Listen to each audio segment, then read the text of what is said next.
YouTube channel, Movies with Mom. My name is Coco. This is Care Bear, my mom, and we're going to be reviewing movies on this channel. I've always wanted to do a movie review channel, and I always want to do something different compared to the other channels I've seen, but I didn't know specifically what to do. And then I thought, oh, I could just do reviews with my mom, because she always has a lot to say about the movies we watch, and we watch a lot of movies together. She's my movie buddy. So we're going to be reviewing movies on this channel, hopefully more so in the future. But the first movie we're going to review today is The Little Mermaid. I know it's been a while since it was released in theaters, but I've been meaning to review this movie, mainly because she was my favorite Disney princess when I was a little girl. And I actually got Jodie Benson's autograph when I went to Rhode Island's Comic-Con last year. So, bend it over, Mom. Let me show everybody. Yes, please show it in. So this is it. Let me get up close for y'all so you can see a close-up. And so now, with no more delay, we're going to finally get into this movie review. So, let's get started. So the story of The Little Mermaid is about a young mermaid named Ariel who loves anything human. And one day, after hearing fireworks from the surface, she goes up to explore when she sees a ship full of humans partying. She falls in love with Prince Eric and just stares at him pretty much as she can. A storm ends up coming and causes a shipwreck, and Eric gets thrown from the ship and is about to drown. When Ariel saves him, she brings him to shore and she sings to him, and so he always remembers her voice. So later in the film, King Triton notices that Ariel's acting a little distant and a little strange, and when he asks her friends Sebastian and Flounder why this is, they reveal that Ariel has been going to the surface, spying on humans and collecting human items, and this infuriates her father. King Triton also finds her little lair, her cove, where she hides all her human trinkets, and when he confronts Ariel, he gets very upset and basically destroys her, basically like her room. And a very distraught and heartbroken Ariel is then preyed upon by her aunt, Ursula, who convinces her to come meet her with the promise that if Ariel wants to be a human, she can grant her that wish. But here's the catch. Ursula tells Ariel that she will allow or cast a spell that will make Ariel a human for 3 days. But within those 3 days, she has to get Prince Eric to kiss her. If he doesn't kiss her after those 3 days, Ariel will become a mermaid again, but she'll also be in debt to Ursula for the rest of her life. But? Yep, she's on it, see? But the catch is, Ariel can't have her voice. And that's how he recognizes her. Right. And we all know the lore of mermaids is that's how they entrance men, is with their voice. So Ariel agrees to this. She sings and gives up her voice. Ursula casts the spell, and Ariel basically swims to the surface. And so the next day, a ship finds Ariel floating in the water, and they bring her to the castle. And Ariel gets excited because she thinks Prince Eric will recognize her, and she can't sing to him or tell him it's her because she has no voice and Prince Eric doesn't recognize her. But they end up bonding and spending more time together, so they do end up falling in love. But every time they're about to kiss, something happens that interrupts it. And it's mainly because Ursula is watching from the sea below. And getting scared that her plan won't work, Ursula disguises herself as Vanessa and goes to the surface. And when she's on the surface, she's singing using Ariel's voice, which causes Prince Eric to think it's her, hypnotizes him, falls in love with her, and causes him to propose to Vanessa. So Ariel, Sebastian, and Scuttle learn of this, and then they realize that Vanessa is actually Ursula. So Ariel, Scuttle, and Sebastian crash the engagement party where they attack Vanessa, and Ariel breaks the shell that Ursula is wearing that holds her voice. So Ariel's voice returns to her. The spell is broken on Eric, and he realizes it was Ariel the entire time. And right before they're about to kiss, the spell breaks because the sun sets, and Ariel turns back into a mermaid. Ursula turns back into a cicalia, and so, well, Ursula was determined to have her way, so she grabs Ariel and takes her back into the ocean. When they get back to Ursula's lair, King Triton is there waiting for them. Ursula says, I want your Triton. The king says, I want my daughter back. They switch. Ursula zaps him. He turns into, I guess, sea bubbles. And then Ariel gets into a fight with Ursula, and then Eric swam down to help Ariel. So then Ariel, Ursula, and Eric all get into this little scuffle. They injure Ursula enough, and they start to swim away.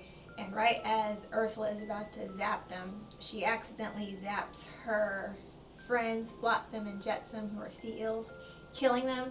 This causes Ursula to, I guess, have a psychotic break, or she reaches her breaking point, because she goes from a Cichelia to a female kraken. So she becomes huge, and when she's huge and basically poking out of the water, her tentacles are slapping everywhere. She takes the trident and causes a whirlpool in the middle of the ocean. But in doing that, she causes all the ships from the ocean to rise up. And so Ariel and Eric are able to climb onto a ship. Ariel climbs, and gets to the steering wheel, and she's able to steer the ship, the bow of the ship, into Ursula, impaling her and killing her, and they both sink to the bottom of the ocean. And then the next day, or a couple days later, we are at Ariel and Eric's wedding, and at the end of the film, King Triton basically gives his blessing, and Prince Eric and Princess Ariel sail off the seven seas together. And Ariel is a human at this point. So she got her wish, she got her man, and now it's happily ever after. So that was the story of The Little Mermaid.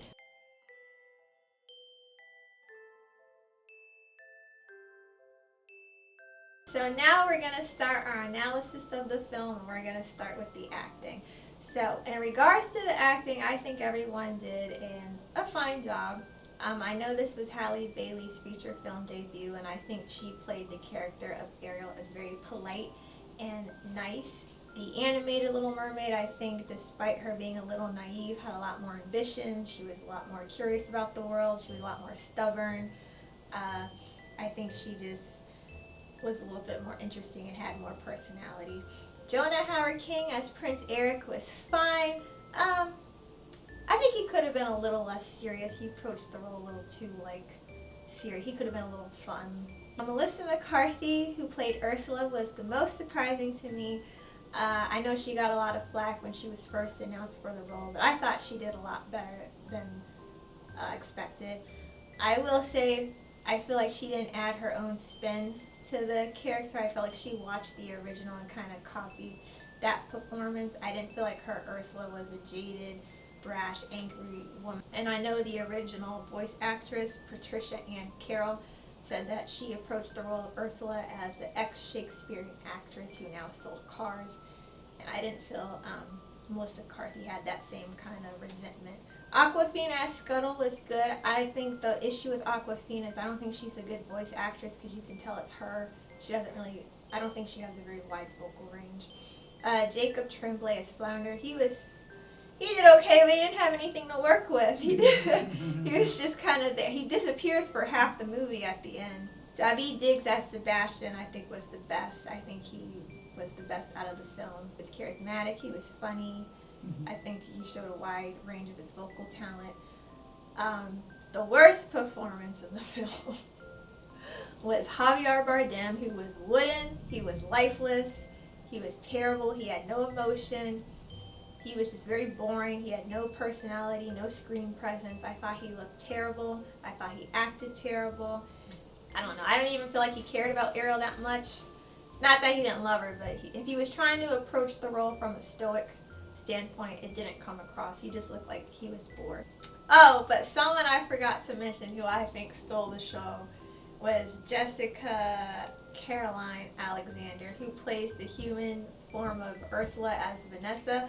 I thought she, in her very limited screen time, I thought she stole the show, especially at the end when she realizes that her plan has worked and that Ariel didn't get to kiss Eric, and she thinks that, she's it. Yeah, she thinks that now she's got what she wants. The way she just starts laughing and looking crazy. Right. I just thought she was the best. She is the reminder that there are no small parts, just small actors. Because I will say, out of everyone in the film, I think she was the catch of the day.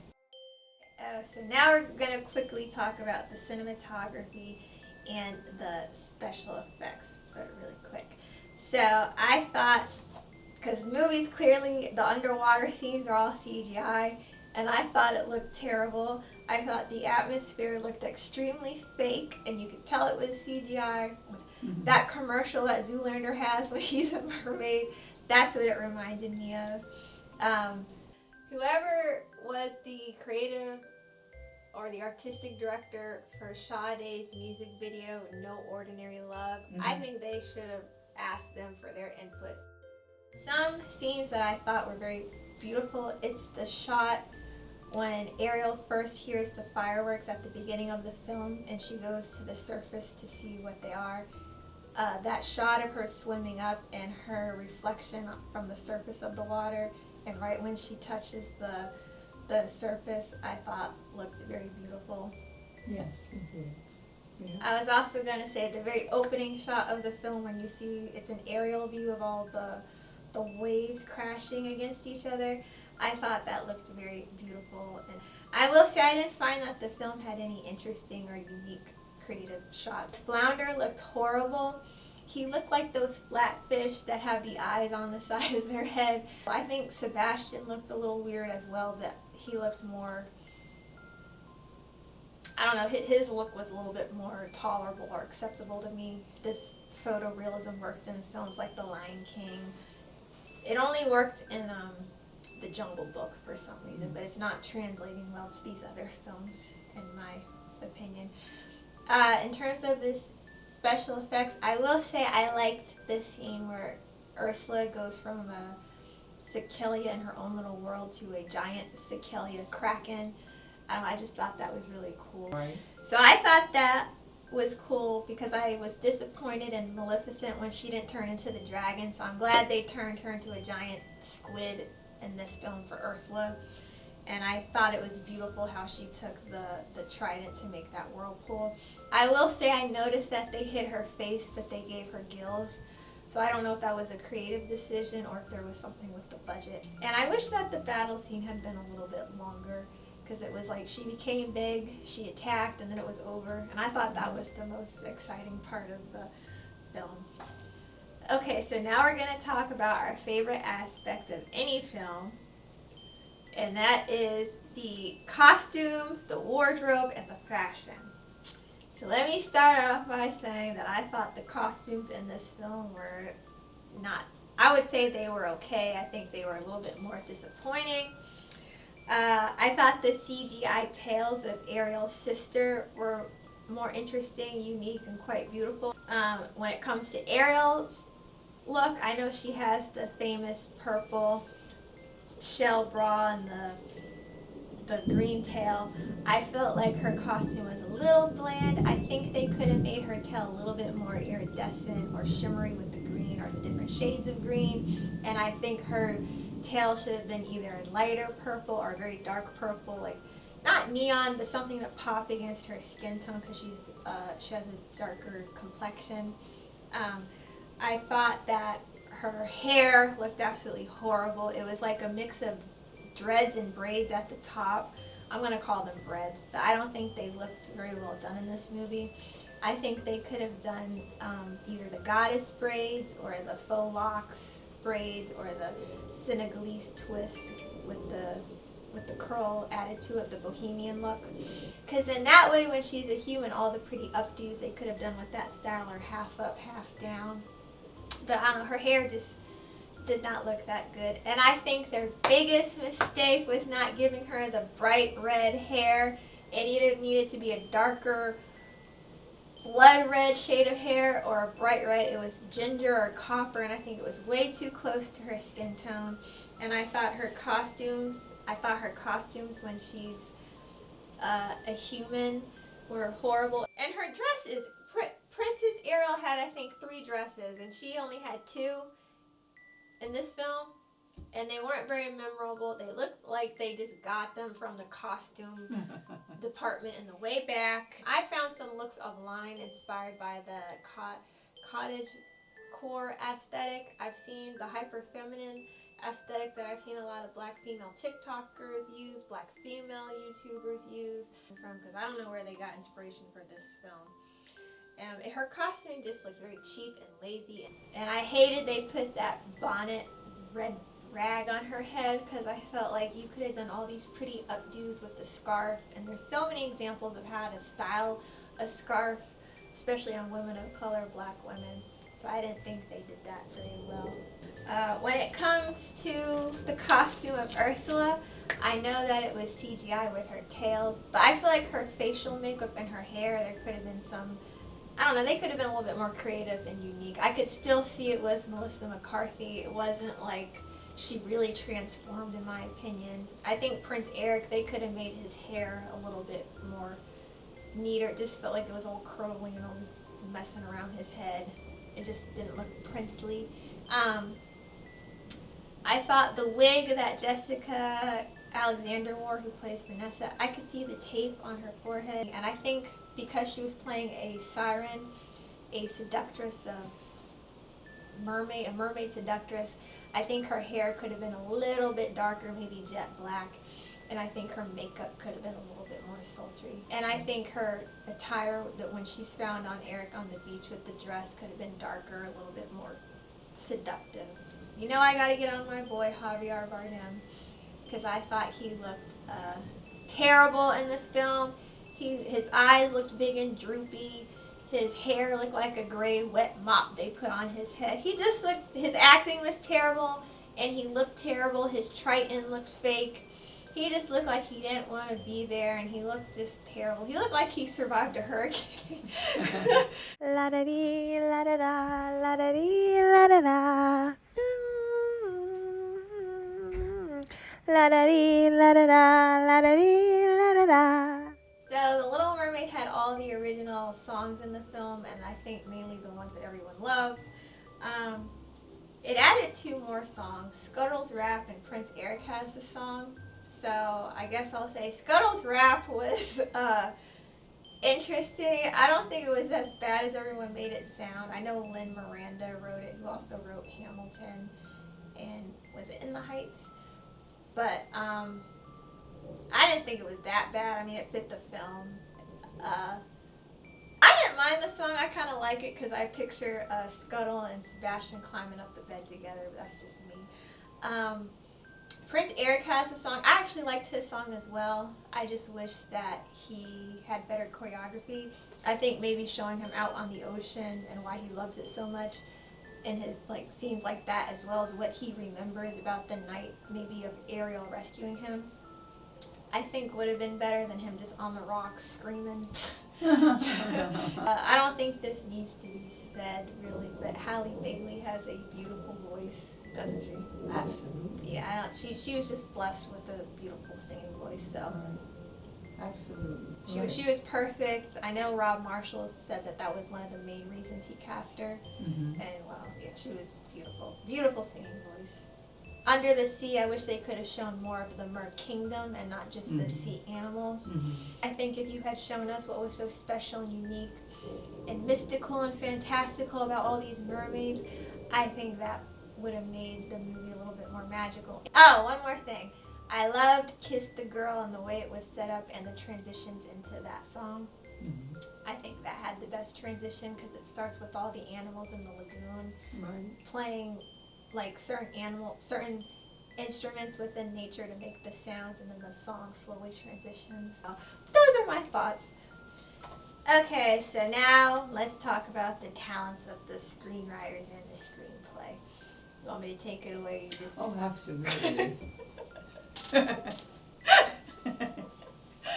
So let me start with my first thing I wrote is that I wish they could have explored the theme more of humans being scared of the sea gods and the mer community being scared of the humans and how they're polluting our oceans and damaging them and how humans have an effect on marine life. Because I think at the end, which I think was a mistake, I think it should have been Eric who killed Ursula, only because in the beginning of the film he tries to save his crew when the ship wrecks and he doesn't do it. So I think that would have been a nice way for him to kind of what's the word, like redeem himself by steering the ship into Ursula, because in the animated film, that's why King Triton accepted him as Ariel's husband, because he proved himself of someone worthy of her to be with. And I think it also would have shown that humans and the mer people can work together and the worlds can come together. When Ariel does get married, I remember thinking in the movie theater how sad I felt for her that no one from her family showed up. And then right before her and Eric are about to sail off, her dad just pops up looking like the character from The Room when he goes, "Oh, hi, Mark." Just pops up behind the boat, scares Eric half to death. And then, I don't know, gives their approval and pushes the boat, and then they just sail off. This also kind of goes to the special effects. They could have had him rise out of the water. They could have had dolphins jumping up doing flips. I mean, he is the sea god. I didn't feel like the send-off he gave her was one of a father letting his little girl go. It was just kind of like bye. But anyway, I loved when Eric and Ariel are bonding in the lagoon.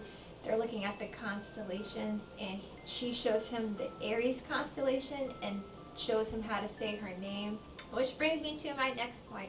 This movie does not shy away from the romance, because it is heavy on the romance, it's heavy on the love, which I like, especially since all these Disney movies have all this girl boss, I don't need a man theme. I don't mind romance in movies. I don't think there's anything wrong with a princess finding her prince and living happily ever after. And part of the reason why I think it worked in this film is because Ursula puts an extra kick to the spell, where Ariel is supposed to forget that she's supposed to get Eric to kiss her, so Sebastian keeps reminding her. I don't think that was done well in the script in itself, but what it allowed Ariel to do was bond with Eric because she wanted to, not because she didn't want to run out of time. I will say I'm tired of everyone saying Ariel gave up her voice for a man, mainly because I never felt like she gave up her voice for a man. She always wanted to explore the human world. I think maybe Eric increased her obsession with humans, but I don't think it was ever really about Eric. She just was a young girl who had dreams, ambitions, and knew what she wanted to do. And unfortunately, I think she fell whims to the manipulation of her aunt. After her two best friends betray her, two male characters, Sebastian and Flounder, by telling her dad what she's doing, and her own father trashes her room in a fit of rage. So she went to another woman who kind of gave her what she wanted. I'm getting off topic here, but my point is, I never felt like Ariel gave up her voice for a man. I think she gave up her voice to follow her dream, and I think do what the buildup of what leads to her going to Ursula is because she felt she had no other option. But that just always bothered me that people say they don't like Ariel because she gives up her voice for a man. Totally silly. Totally. Or that she's a totally bad silly. Role model for girls. Totally silly. Totally silly. I will say, speaking of that, when Ariel's lair is destroyed by her father, I will say I think in the screenplay they could have let her sit in her heartbreak. And I think they could have maybe let her sit and be really alone, crying with all her little trinkets around her destroyed. I think you could have really honed in on her feeling really alone. It was just a little too quick for me. I thought it was an interesting choice to have Flotsam and Jetsam not speak in this movie, and they are Ursula's two companions, the two eels. Mainly because when Ursula goes crazy because they're killed, they're her only two friends because Ursula is ostracized by the entire sea community. So to see that her only two companions don't even speak, if that's the case, her being even more isolated would have made her even angrier. So I don't know why they didn't have them not speak, because they were her only two friends. Oh, I lied. One more thing and then I'll stop. I think they took away one of the biggest elements of the movie that I thought was the most important. It's in the animated film, and when she swims up and she finally has her legs, and that famous shot where she lifts up her foot and she sees her feet and just how happy and in shock and how sad and overcome with emotion she is, because that's all she's ever wanted.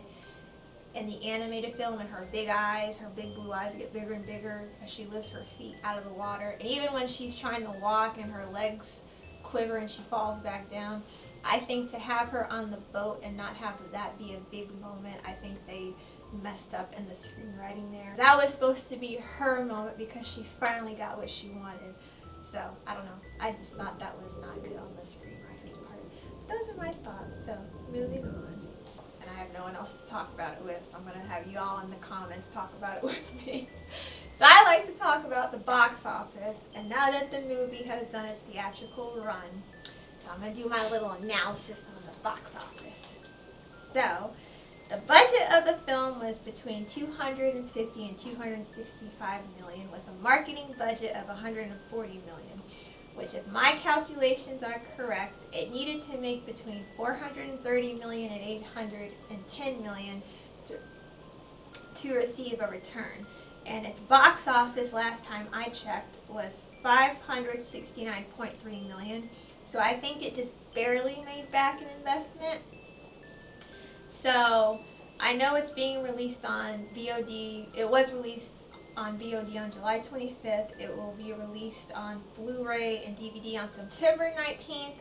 And it's already on Disney Plus because it was released on Disney Plus on September 6th. So I wonder if they were hoping it would make the $1 billion mark, but it didn't.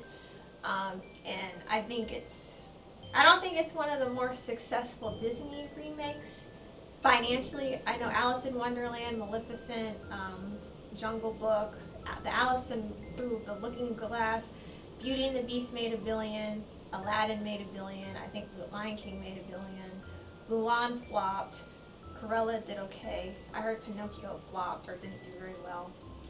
So I'm wondering what's going to happen with Snow White. This Disney live action, The Little Mermaid, is one of the better ones. I would say that The Jungle Book was the best one, followed by Cinderella. I would say Maleficent, and then The Little Mermaid. Oh, and I liked Dumbo. I thought that was cute. Due to these box office receipts, what are they planning to do with Snow White? So I'm interested to see. But I hope that The Little Mermaid can have a return and make more money with VOD and on-demand and streaming sales. Which then leads me to my next point. Do you think that the race swap hurt the film? I do not. Okay. I think yes and no. I think when it comes to Hollywood in general, these movie executives don't want to take a risk and write new characters for minority actors. And I think that the love of a character who is white will override anyone's hatred or racism towards the actor of color playing the character when they do these race swaps, which we have found does not work. I will say, while I like that they had a black Little Mermaid, because I used to think I was Ariel when I was younger, it was nice to see, but I don't think it would have hurt if they kept the original Ariel the way she looked, and if they had created a new Disney princess who happened to be a mermaid or some kind of sea creature, and then had a live action film a couple years later. I know in African mythology there is a African mermaid called the Mama Wati or the Mama Wata. They could have easily used some inspiration from that and maybe had the Little Mermaid and her in the same universe, and then years later done a live action. I think that would have worked better. I just think they don't want to take any risk with films. I do think that the race swap might have hurt the film, because I did see a lot of hurtful comments saying that Halle Bailey looked like a burnt fish. But with that being said, for Halle Bailey's feature film debut to be that of an iconic Disney princess, which made over $500 million at the box office worldwide, I think that is something to be very proud of. There are so many young girls who wanted to be actresses or wanted to be actresses. I was one of them, who will probably never see that level of success in a film. And I think that no matter what the outcome of the film is, I think that she should be very proud of that. Personally, you agree? I think she should be proud of it. I think we should be proud of it. So I say kudos to her and to any young actress trying to do their thing. So, but that was my comments about Little Mermaid. I know it was a late review, but I've been meaning to review this movie. And if you stay tuned for another clip after this, you'll see why I wanted to review this movie. But thank you for joining us, and I hope you'll tune back for more movie reviews. So thanks for watching. Oh, I've always wanted to say this. I can finally say it. If you like what you saw, hit the like button. I don't know where it is on here. And subscribe to my channel. I've always wanted to say that.